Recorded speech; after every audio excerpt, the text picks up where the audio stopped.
बोले ठाकुर जी की इच्छा थी इसलिए उन्होंने भेजा।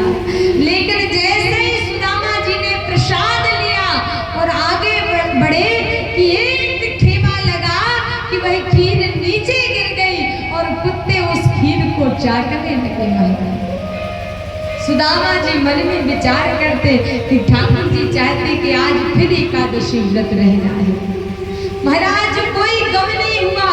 रुक्मिणी मैया ने देखा, मन में विचार करने लगी, मैं लक्ष्मी होकर के सुदामा की भूख और गरीबी को दूर नहीं कर पाई। सुदामा जी तो आगे बढ़े चले गए। यहाँ पर महाराज माँ लक्ष्मी ने गरीब माँ सुशीला की कुटिया के आगे पहुंची और जाकर कहती, देवी भिक्षाम देहि। जैसे ही सुशीला ने देखा कि कोई मेरे जैसी ही दुखी औरत आई है, जिसके घर में भोजन के लाले पड़े होंगे, तभी तो ये भीख मांगने के लिए आई है। सो महाराज अंदर गई, बोली देवी रुको अभी आती हूँ। और अंदर गई, चारों कोनों में देखकर नहीं आया तो खाली झोली को यूं किया और ऐसे करके द्वार पर गई और कहा, बहन अपनी झोली करो।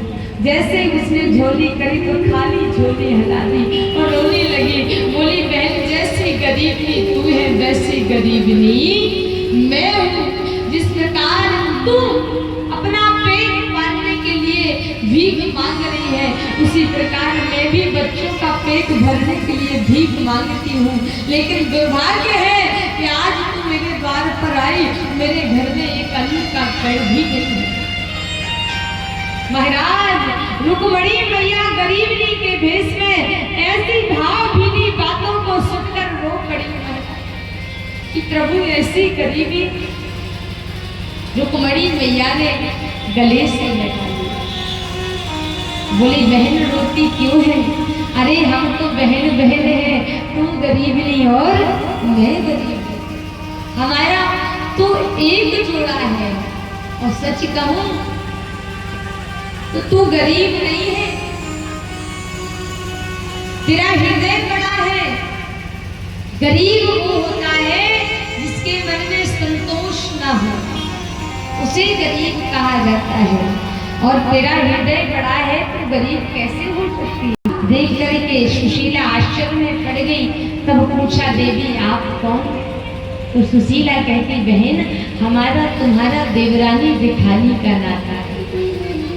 अच्छा, तो कहती है, सुनो अब तक गरीबी झेली सो झेली, अब सुनो अपने पति को द्वारिका भेजना और हमारे पति से मिलवाना, आपकी गरीबी को दूर करवा दे। इस प्रकार कहा। सुशीला बोली, माँ मैंने भेज दिया है। और यहाँ पर रुक्मिणी मैया आदेश दे करके कृपा करके महाराज द्वारका को प्रस्थान कर जाती।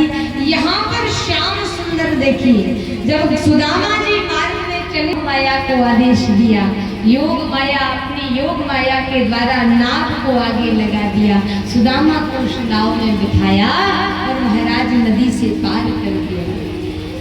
भगवान ने आदेश दिया कि द्वारकापुरी के समक्ष सुदामा को कर दिया जाए। कहते सुदामा जी हारे थके हुए थे, एक वृक्ष के नीचे जाकर लेट गए। भगवान का आदेश पाते ही योग माया के समक्ष एक